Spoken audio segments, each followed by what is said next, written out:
Copsera's teacher for relationship with 9-year-old. The truth about her will blow your mind. The town of Oakhaven, nestled along the rugged coast of Maine, was a place of quiet beauty and enduring traditions. Lobster boats bobbed in the harbor, their hulls painted in vibrant hues, and the salty air carried the scent of pine trees and the cries of seagulls. For Maya Thompson, Oakhaven was more than just a picturesque postcard. It was home, a sanctuary where she had learned to navigate the complexities of her life. Maya was 27 years old, but she looked no older than 9. She had a rare genetic condition called panhypopituitarism, a disorder of the pituitary gland that resulted in a deficiency of multiple hormones, including growth hormone.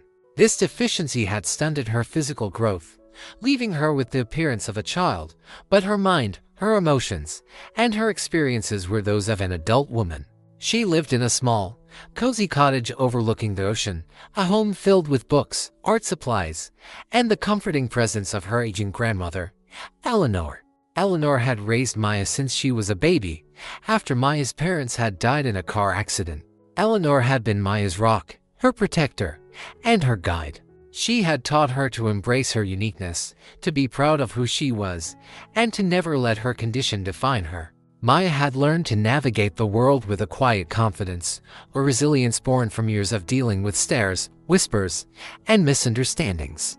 She had developed a thick skin, but she also possessed a gentle spirit and a kind heart. She worked part-time at the local library, a job she loved, surrounded by the comforting silence of books and the familiar faces of her community. She was an avid reader, a talented artist, and a passionate advocate for literacy. She had friends in Oakhaven, people who had known her all her life, who accepted her for who she was, without judgment or prejudice.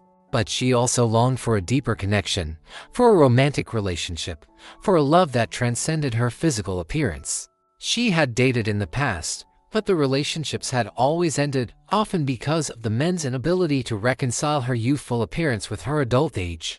It was a constant challenge, a barrier that seemed insurmountable.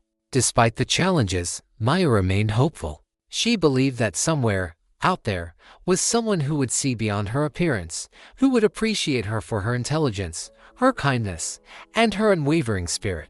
She dreamed of finding a love that was true, a love that was accepting, a love that was enduring. Her life in Oakhaven was peaceful, predictable, and, in many ways, fulfilling. But a part of her yearned for something more, for a connection that would challenge her, inspire her, and complete her. She didn't know it yet, but her life was about to change in ways she could never have imagined. The change came in the form of a new arrival to Oakhaven. Paul Davis, a young, enthusiastic teacher, had accepted a position at the local elementary school. Eager to escape the hustle and bustle of city life and embrace the tranquility of a small coastal town. Paul was tall and lanky, with a mop of unruly brown hair and a warm, genuine smile. He had a passion for teaching, a love for children, and a deep appreciation for the natural beauty of Maine. He was kind, compassionate, and refreshingly unpretentious. He first encountered Maya at the library, where he had come to research local history for his upcoming class. He was immediately struck by her youthful appearance, assuming she was a student volunteer. "Excuse me," he said, approaching the circulation desk where Maya was working. "I'm looking for some books on the history of Oakhaven. Can you point me in the right direction?" Maya looked up, her eyes, a striking shade of hazel, meeting his. She smiled politely, a hint of amusement in her expression. "Of course," she said, her voice surprisingly mature. "We have a whole section on local history. Follow me." As she led him through the stacks, Paul couldn't help but notice her small stature, her delicate features, and her youthful energy. He was intrigued, but also slightly confused. "Are you a student here?" he asked, trying to sound casual. Maya chuckled, a soft, melodic sound. "No," she said. "I work here. I'm the assistant librarian."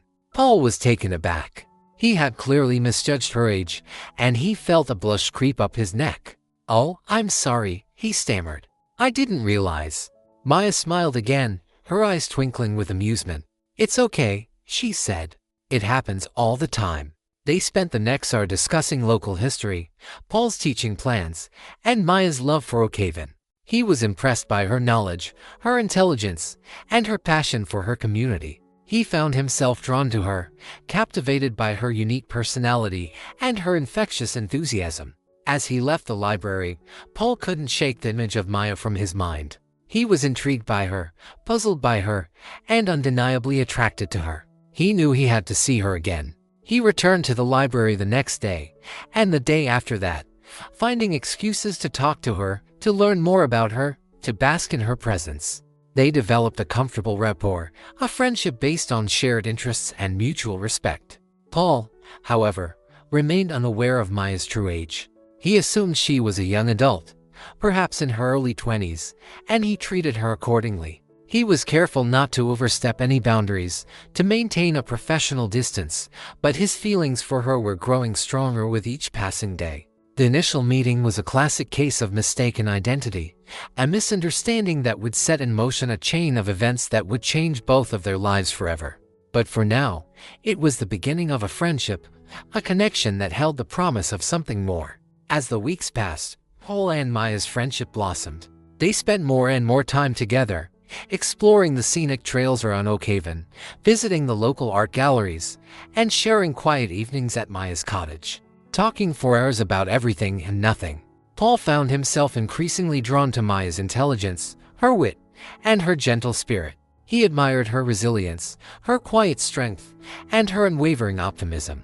He loved her infectious laughter, her genuine kindness, and her passion for life. He was also captivated by her unique beauty. Her youthful appearance, initially a source of confusion, now seemed to enhance her charm, to give her an ethereal quality, a timeless grace. He still believed she was significantly younger than him, but the age difference seemed less important than the connection they shared, the intellectual and emotional bond that was growing stronger with each passing day. Maya, too, found herself developing feelings for Paul. She was drawn to his warmth, his sincerity, and his genuine interest in her. She appreciated his respect for her, his willingness to listen, and his ability to make her laugh. She had never met anyone like him before. He treated her as an equal, as a friend, as someone worthy of his time and attention. He didn't stare at her, he didn't ask awkward questions, and he didn't seem to notice her physical difference. But she was also terrified. She knew that her true age would eventually be revealed, and she feared that it would change everything, that it would shatter the fragile bond they had formed. She wrestled with her conscience, torn between her desire to be honest and her fear of losing him. She knew she had to tell him the truth, but she couldn't find the right moment, the right words. She confided in her grandmother, Eleanor, seeking her advice and support. "Grandma, I like him," she confessed, her voice filled with a mixture of excitement and trepidation. "I really like him, but he doesn't know. He thinks I'm younger." Eleanor, wise and understanding, listened patiently, her eyes filled with compassion. "You need to tell him, Maya," she said gently. "Honesty is always the best policy. If he's a good man, he'll understand. And if he doesn't, then he's not the right man for you." Maya knew her grandmother was right, but the fear of rejection was overwhelming. She had been hurt before, rejected because of her condition, and she couldn't bear the thought of experiencing that pain again. One evening, as they were sitting on the porch swing at Maya's cottage, watching the sunset over the ocean, Paul turned to her, his eyes filled with a tenderness that made her heart ache. "Maya," he said, his voice soft and hesitant, I have feelings for you. More than just friendship." Maya's heart skipped a beat. She had been waiting for this moment, dreading this moment, for weeks. She knew she had to tell him the truth, now, before it was too late. "Paul," she began, her voice trembling, "there's something you need to know about me." The developing feelings were mutual, but the looming secret of Maya's true age created a tension, a ticking clock that threatened to shatter their blossoming romance. The moment of truth was approaching, and the consequences were uncertain. As Paul and Maya's relationship deepened, the whispers and stares around Oakhaven intensified. The small-town grapevine, always active, was now buzzing with speculation and judgment. People couldn't understand the nature of their relationship. They saw a grown man, seemingly in his late 20s, spending time with a girl who appeared to be no older than 9 or 10. The optics were disturbing, and the assumptions were quick and harsh. Some whispered that Paul was a predator, a dangerous man who was taking advantage of a vulnerable child. Others speculated that Maya was a manipulative Lolita, using her youthful appearance to ensnare an older man. The rumors spread like wildfire, fueled by ignorance, prejudice, and a lack of understanding. The once friendly faces in the grocery store, at the post office, and on the streets now turned away, their expressions a mixture of disapproval and disgust. Maya and Paul, though trying to ignore the negativity, were deeply affected by it. They felt increasingly isolated, their relationship scrutinized and condemned by the very community they called home. Paul, in particular, struggled with the accusations. He was a teacher, a man of integrity, and the thought of being labeled a predator was horrifying.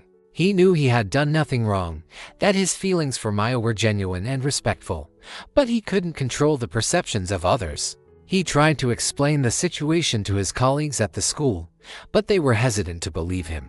They had seen him with Maya, they had heard the rumors, and they were bound by a duty to protect the children in their care.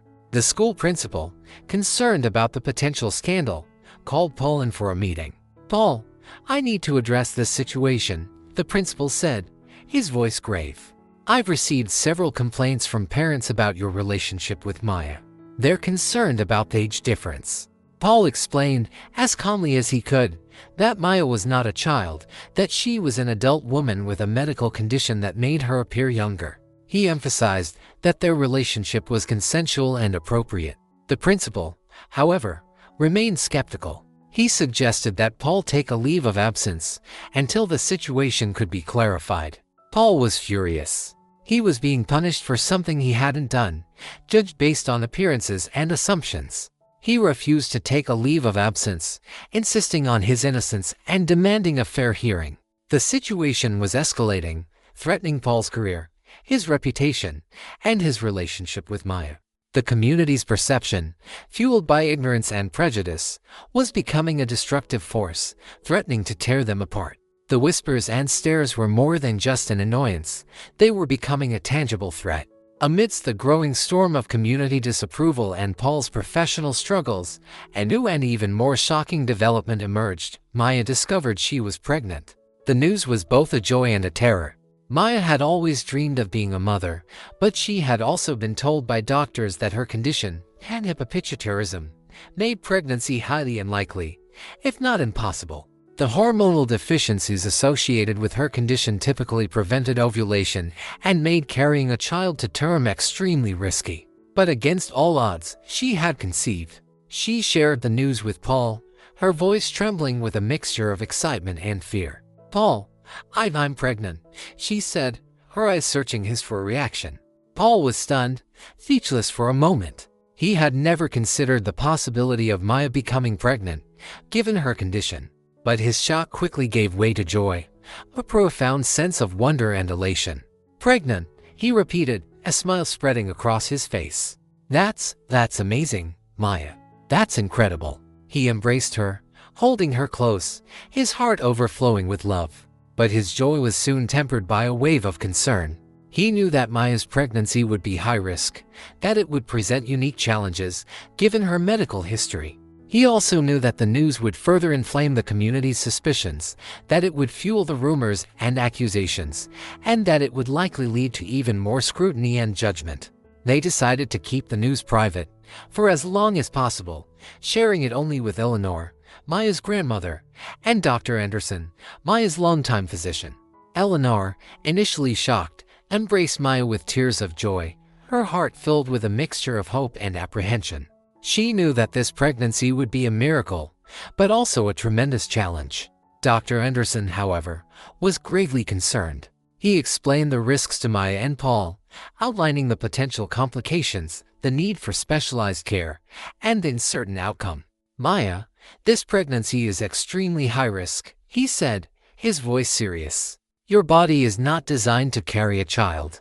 We need to monitor you very closely, and you'll need to see a specialist in high-risk pregnancies." He referred them to a team of specialists at a larger hospital in Portland, doctors who had experience with rare medical conditions and complicated pregnancies.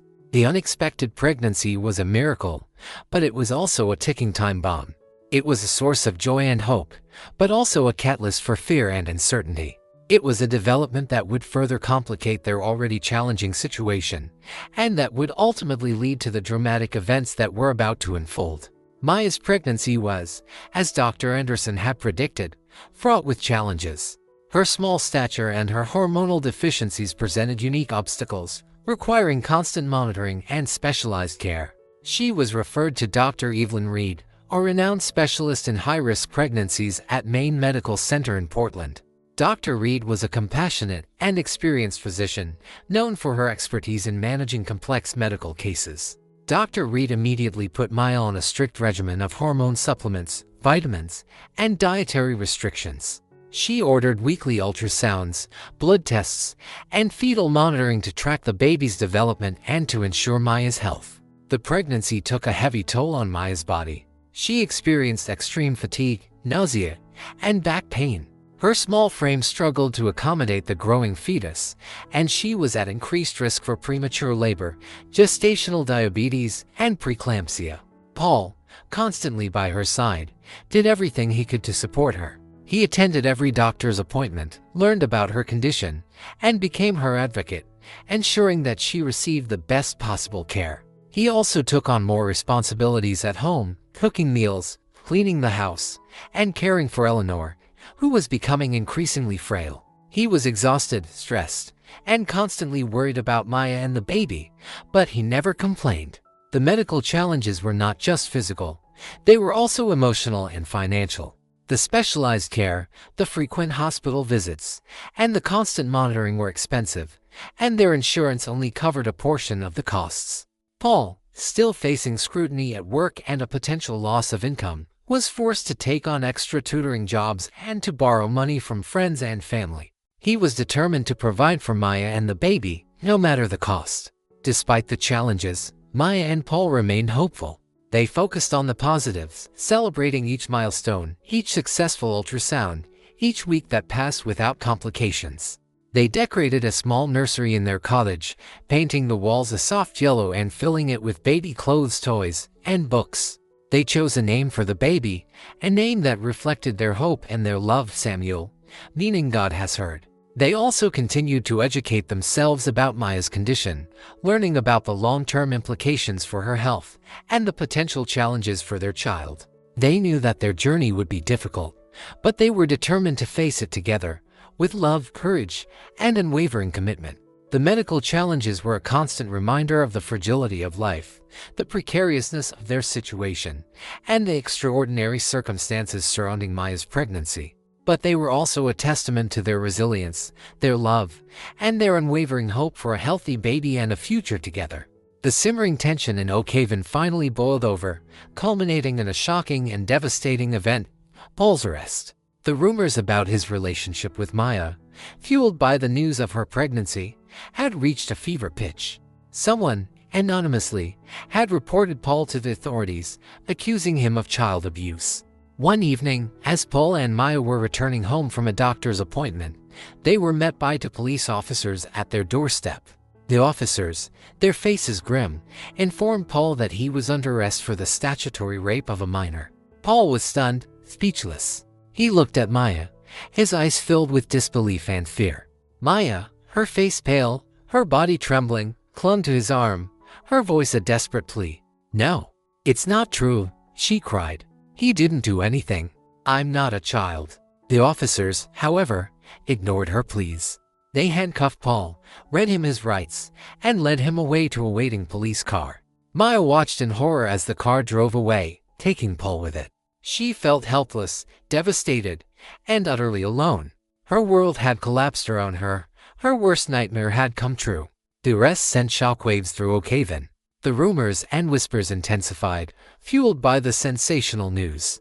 People took sides, some condemning Paul, others expressing cautious support for Maya, but the overwhelming sentiment was one of outrage and disbelief. Eleanor, frail but fierce, immediately contacted a lawyer, a friend of the family who lived in a neighboring town. The lawyer, David Miller, no relation to the veterinarian, agreed to take the case, recognizing the injustice of Paul's arrest and the complexity of Maya's situation. Maya, overwhelmed by fear and anxiety, spent the night at Eleanor's house, unable to face the emptiness of their cottage without Paul. She paced restlessly, her mind racing with terrifying scenarios, her heart aching for the man she loved. She knew that she had to fight for Paul, that she had to prove his innocence, that she had to clear his name. But she also knew that she was facing an uphill battle, a battle against prejudice, ignorance, and a legal system that seemed determined to condemn him. The arrest was a devastating blow, a turning point in their lives. It was a manifestation of the community's prejudice, a consequence of the misunderstanding surrounding Maya's condition, and a stark reminder of the challenges they faced. But it was also a catalyst for action, a moment that would galvanize Maya to fight for her love, her family, and her future. The days following Paul's arrest were a blur of legal proceedings, frantic phone calls, and desperate attempts to secure his release. Maya, with Eleanor's and David Miller's support, became Paul's unwavering champion, determined to prove his innocence and bring him home. The first priority was to arrange a bail hearing. David Miller argued that Paul was not a flight risk, that he had strong ties to the community, and that he posed no danger to anyone. He presented evidence of Maya's true age, her medical records, and her own testimony confirming the consensual nature of their relationship. The prosecutor, however, argued that Paul was a danger to children, that he had taken advantage of a vulnerable minor, and that he should be held without bail pending trial. He cited the community's outrage, the anonymous tip, and the obvious age difference between Paul and Maya as evidence of his guilt. The judge, swayed by the prosecutor's arguments and the public pressure, set bail at an exorbitant amount, an amount that Paul and Maya could not possibly afford. Paul remained in jail, awaiting trial. Maya was devastated, but she refused to give up. She spent every waking hour working with David Miller, gathering evidence, preparing for trial, and fighting for Paul's freedom. She reached out to Dr. Reed, the specialist who was managing her pregnancy, and to Dr. Anderson, her longtime physician. She explained the situation, begging them to provide expert testimony, to confirm her true age, and to explain the medical complexities of her condition. Both doctors agreed to help, recognizing the injustice of Paul's arrest and the importance of clarifying the truth. They provided detailed medical reports, outlining Maya's medical history, her diagnosis of panhypopituitarism, and the physiological effects of her condition. Maya also contacted the National Organization for Rare Disorders (NORD), seeking information and support. She connected with other individuals with panhypopituitarism, sharing her story and learning from their experiences. She discovered that she was not alone, that there were others who had faced similar challenges, similar misunderstandings, and similar prejudices. This realization gave her strength, a sense of community, and a renewed determination to fight for justice. She also started a blog, sharing her story with the world, hoping to raise awareness about her condition and to counter the negative publicity surrounding Paul's arrest. The blog attracted attention, not just from the media, but also from people around the world who offered their support, their encouragement, and their prayers. The fight for Paul's freedom was a grueling and emotionally draining ordeal. Maya faced constant setbacks, legal obstacles, and the relentless pressure of public opinion. But she persevered, driven by her love for Paul, her belief in his innocence, and her unwavering determination to see justice served. She was not just fighting for Paul, she was fighting for her family, for her future, and for the right to live her life without fear and prejudice. Paul's arrest, and the unusual circumstances surrounding Maya's pregnancy, quickly attracted the attention of the media. What had started as local gossip in Oak Haven became a national news story, attracting reporters, photographers, and television crews from across the country. The story was sensational, irresistible to the media. Teacher arrested for impregnating 9-year-old girl, the headline screamed. The fact that Maya was actually 27 years old, and that her youthful appearance was due to a rare medical condition, was often buried deep within the articles, overshadowed by the shocking and misleading headlines. The media coverage was overwhelmingly negative, portraying Paul as a predator and Maya as either a victim or a willing accomplice. The nuances of their situation, the complexities of Maya's condition, and the consensual nature of their relationship were largely ignored. Maya and Paul's lives were dissected and scrutinized in the public eye. Their privacy was invaded, their personal details splashed across newspapers and websites, their every move documented by paparazzi. They were subjected to a barrage of online hate, death threats, and vicious comments. They were vilified, demonized, and condemned by a public that had only a superficial understanding of their situation. The media firestorm intensified the pressure on Maya, adding to the stress of Paul's imprisonment and her own high-risk pregnancy. She felt overwhelmed, exposed, and utterly helpless. David Miller, their lawyer, tried to control the damage, issuing statements to the press, correcting misinformation, and urging the media to report the facts accurately. But his efforts were largely futile, drowned out by the sensationalism and the public's thirst for a scandalous story. Eleanor, Maya's grandmother, also became a target of the media's attention. Reporters hounded her, demanding interviews, seeking to exploit her grief and her concern for her granddaughter. Maya, however, refused to be silenced. She decided to use the media attention to her advantage, to tell her story, to educate the public about her condition, and to fight for Paul's freedom. She agreed to an interview with a national television network, a risky move, but one she felt was necessary to counter the negative publicity and to present the truth. The interview was a turning point. Maya, speaking calmly and eloquently, explained her condition, her relationship with Paul, and the injustice of his arrest. She shared her medical records, her personal story, and her unwavering love for Paul. Her sincerity, her courage, and her vulnerability resonated with viewers. The public, for the first time, saw beyond the sensational headlines, beyond the shocking images, and saw the human beings at the center of the story. The media firestorm, initially a destructive force, became a platform for advocacy, a tool for education, and a catalyst for change. Maya's bravery in speaking out and sharing her story began to shift public opinion, to challenge preconceptions, and to pave the way for justice. As the trial date approached, David Miller, Paul's lawyer, focused on building a strong defense based on the irrefutable medical evidence of Maya's true age and condition. He knew that the key to Paul's acquittal lay in convincing the jury that Maya was not a child, that she was a competent adult woman who had freely consented to the relationship. He assembled a team of expert witnesses, including Dr. Reed, the high-risk pregnancy specialist, Dr. Anderson, Maya's longtime physician, and Dr. Kramer, a leading endocrinologist who specialized in pituitary disorders. Dr. Reed testified about the complexities of Maya's pregnancy, the risks she faced, and the specialized care she required. She emphasized that Maya's physical development, despite her youthful appearance, was consistent with that of an adult woman.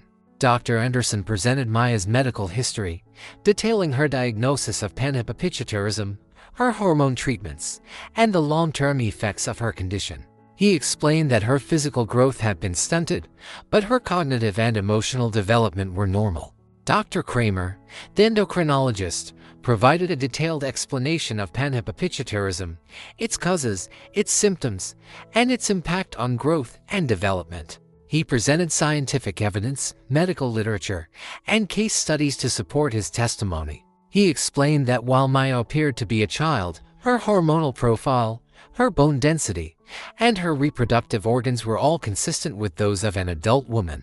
He emphasized that her condition did not affect her cognitive abilities, her emotional maturity, or her capacity to consent to sexual activity. The medical evidence was overwhelming and irrefutable.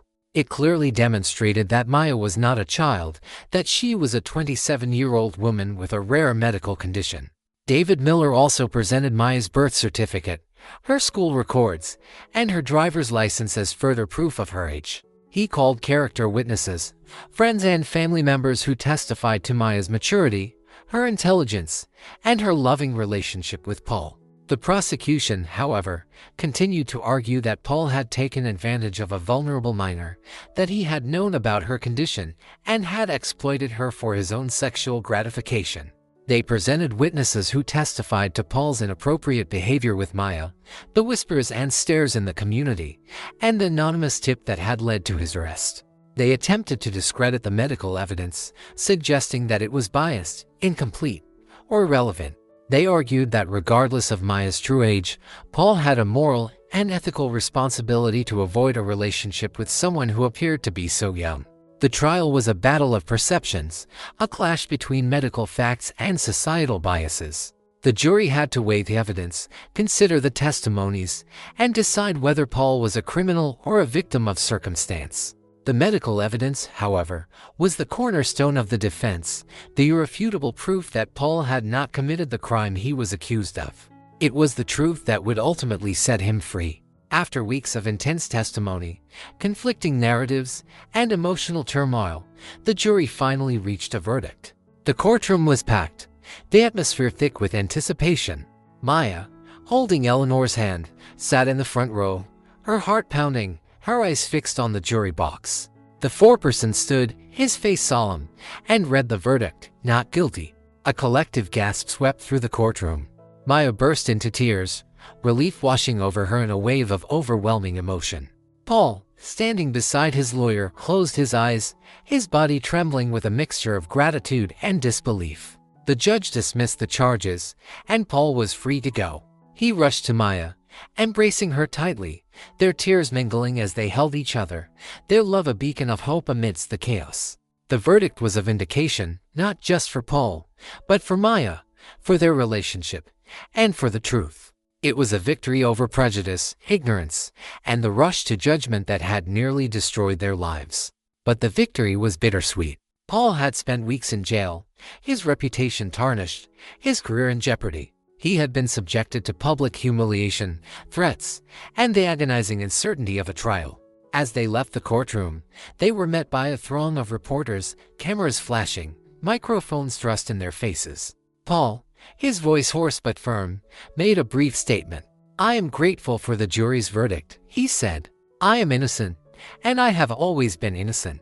This ordeal has been a nightmare, but I never lost faith in the truth, or in the love that Maya and I share." Maya, standing beside him, her hand clasped tightly in his, added, "We hope that our story will help to raise awareness about rare medical conditions, and to challenge the prejudices and misunderstandings that people like me face every day." They walked away from the courthouse, hand in hand, their heads held high, their spirits battered but unbroken. They had survived the storm, they had weathered the attacks, and they had emerged stronger and more united than ever. The release was a moment of triumph, but it was also a reminder of the long road ahead. They had to rebuild their lives, repair their reputations, and heal from the trauma they had endured. But they were not alone. They had each other, they had their love, and they had the support of those who had believed in them. The vindication was sweet, but the journey to recovery was just beginning. 9 months after their ordeal began, and weeks after Paul's acquittal, Maya went into labor. The delivery was long and arduous, complicated by her small stature and her underlying medical condition.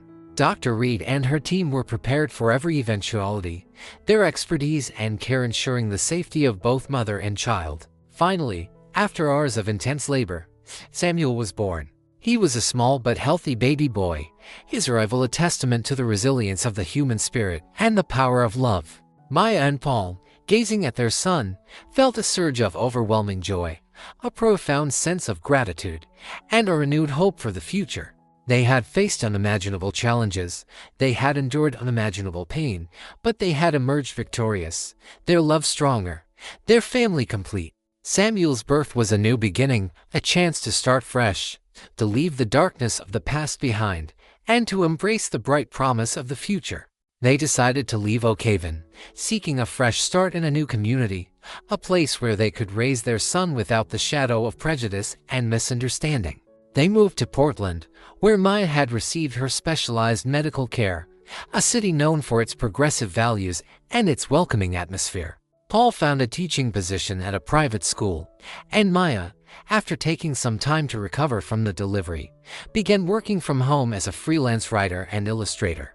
They built a new life for themselves, a life filled with love, laughter, and the simple joys of family. They made new friends, found a supportive community, and created a safe and nurturing environment for Samuel to grow and thrive. They never forgot their ordeal in Oakhaven, the lessons they had learned, the challenges they had overcome. They used their experience to educate others, to advocate for understanding and acceptance of people with rare medical conditions, and to fight against prejudice and discrimination. They also remained grateful for those who had supported them, for Dr. Reed and her team, for David Miller, their lawyer, for Eleanor, Maya's unwavering grandmother, and for the few friends in Oak Haven who had stood by them. Samuel, as he grew, became a symbol of their resilience, their love, and their unwavering hope. He was a reminder that even in the darkest of times, light could prevail, that even the most challenging circumstances could be overcome with courage, determination, and unwavering support of loved ones. The birth was not just the arrival of a child, it was the birth of a new family, forged in the fires of adversity and bound together by the unbreakable bonds of love. The news of Samuel's birth, and the true story of Maya and Paul, eventually reached Oak Haven. The reactions were mixed, a reflection of the deep divisions that had fractured the community during the ordeal. Some residents, those who had condemned Paul and judged Maya, felt a pang of guilt, a sense of shame for their role in the events that had unfolded. They realized the harm they had caused, the pain they had inflicted, and the injustice they had perpetuated. A few of them reached out to Maya and Paul, offering apologies, expressing their regret, and seeking forgiveness. They acknowledged their mistakes, admitted their prejudices, and vowed to do better. The local newspaper, which had initially sensationalized the story, published a follow-up article, highlighting Maya's medical condition, Paul's wrongful arrest, and the family's journey to rebuild their lives. The article included an editorial apologizing for the paper's previous coverage and urging the community to learn from its mistakes. The school principal, who had pressured Paul to take a leave of absence, also issued a public apology, acknowledging his error in judgment and promising to create a more inclusive and supportive environment for all students and staff. However, not everyone in Oak Haven was willing to accept the truth or to offer an apology. Some remained skeptical, clinging to their initial assumptions and willing to admit they were wrong. They continued to whisper, to judge, to perpetuate the negativity that had surrounded Maya and Paul. Mark, Paul's former colleague, and the anonymous person who made the initial police report, never came forward. The consequences were severe. The community, therefore, remained divided. There were those who had learned from the experience, who had embraced empathy and understanding, and who were committed to building a more inclusive and accepting community. And there were those who remained entrenched in their prejudices, and willing to change, and forever marked by their role in the injustice that had occurred. Maya and Paul, while grateful for the apologies and the support they received, understood that true reconciliation would take time, and that some wounds might never fully heal. They chose to focus on their future, on their family, and on their commitment to building a better life for themselves and their son. They occasionally visited Oak Haven, seeing Eleanor and the few friends who had remained loyal. But they had moved on, both physically and emotionally. They had found peace, happiness, and a new sense of belonging in their new community. The community's reaction, whether of reconciliation or continued prejudice, served as a reminder of the complexities of human nature, the power of forgiveness, and the enduring challenge of overcoming ignorance and bias. It was a reflection of the broader societal issues surrounding prejudice, misinformation, and the importance of understanding and acceptance. Maya and Paul, having experienced firsthand the devastating consequences of ignorance and prejudice, became passionate advocates for people with rare medical conditions.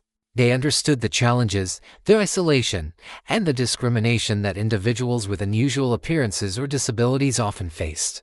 They decided to use their story, their experience, and their newfound platform to raise awareness, to educate others, and to promote understanding and acceptance.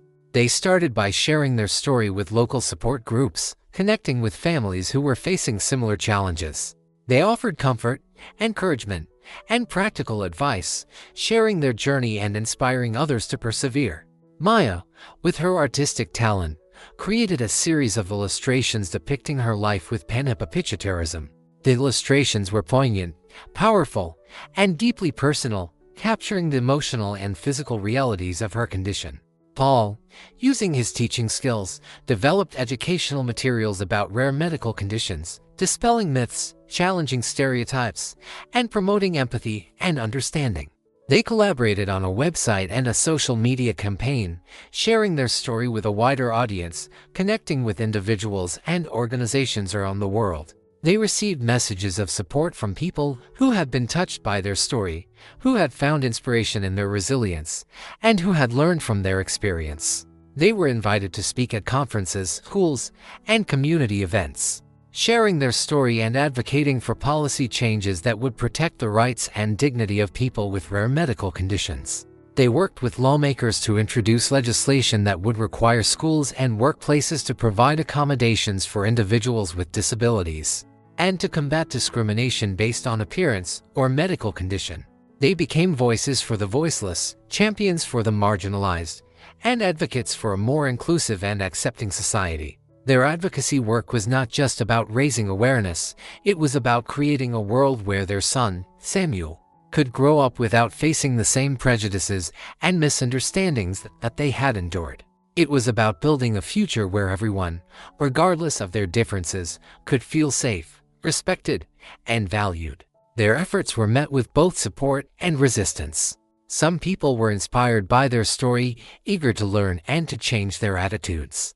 Others remained skeptical, clinging to their biases and willing to accept the truth. But Maya and Paul persevered, driven by their love for each other, their commitment to their son, and their unwavering belief in the power of education and advocacy. They had found a new purpose in life, a mission to transform their personal pain into positive change, to make the world a better place, one step at a time. Their advocacy became a legacy, a testament to their resilience, their compassion, and their unwavering commitment to justice and equality. Years later, Maya and Paul sat on the porch of their cozy home in Portland, watching Samuel play in the yard. He was a healthy, happy, and energetic child, his laughter echoing through the air, a constant reminder of the miracle of their lives.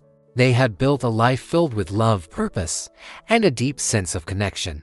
They had overcome unimaginable challenges, they had faced prejudice and misunderstanding, and they had emerged stronger and more united than ever. Their home was a haven, a place of warmth, acceptance, and unwavering support. It was filled with books, art, music, and the comforting presence of family and friends. Maya continued to manage her condition with regular medical care, hormone supplements, and a healthy lifestyle. She had learned to embrace her uniqueness, to celebrate her resilience, and to never let her condition define her. Paul continued to teach, inspiring his students with his passion for knowledge, his commitment to social justice, and his unwavering belief in the potential of every child. He had become a mentor, a role model, and a champion for those who were often overlooked or misunderstood. Their relationship, tested by adversity and strengthened by love, had blossomed into a deep and enduring partnership. They were not just husband and wife, they were best friends, confidants, and soulmates. They had found peace, happiness, and a profound sense of fulfillment in their lives. They had created a family, built a community, and made a difference in the world. As they watched Samuel chase butterflies in the garden, his laughter mingling with the gentle breeze, Maya and Paul exchanged a knowing glance, their eyes filled with love and gratitude. They had come a long way from the small town of Oakhaven, from the whispers and stares, from the wrongful arrest and the media firestorm. They had faced the darkness, and they had found the light. Their story was a testament to the power of love, the resilience of the human spirit, and the importance of understanding and acceptance. It was a reminder that appearances can be deceiving, that truth can be stranger than fiction, and that even in the face of unimaginable challenges, hope can prevail. Their future was bright, filled with promise and possibility. They had built a life based on love, respect, and a shared commitment to making the world a better place. They were a family, bound together by an extraordinary journey, a journey that had transformed them, challenged them, and ultimately brought them closer than ever before. And as they looked at their son, they knew that their greatest adventure was just beginning.